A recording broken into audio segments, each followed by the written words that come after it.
สบายดีมื้อนี้สวนสองพี่เฮาก็จะมากะเกียมดินฮอดฤดูกาลปลูกดอกดาวเรืองกันอีกแล้วเนาะเพื่อจะเกียมลงใส่บุญเข้าพรรษาเฮาเนาะ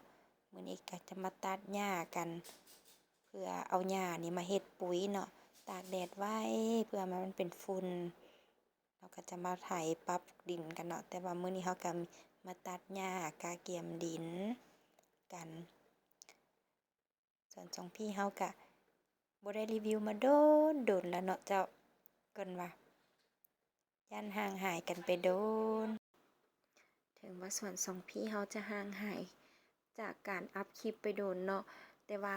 เฮาก็ยังส่งดอกดาวเรืองเป็นปกติเนาะดอกดาวเรืองเฮามีส่งขายตลอดปีเด้อ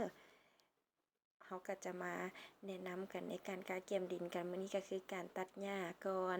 ส่วนการไถดินพูนดินแล้วเฮาจะมาติดตามกันในคลิปต่อไปเนาะเจ้า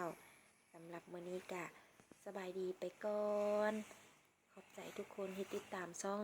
ส่วนน้อยส่องพี่หลายเด้อเจ้าขอบใจบ๊ายบาย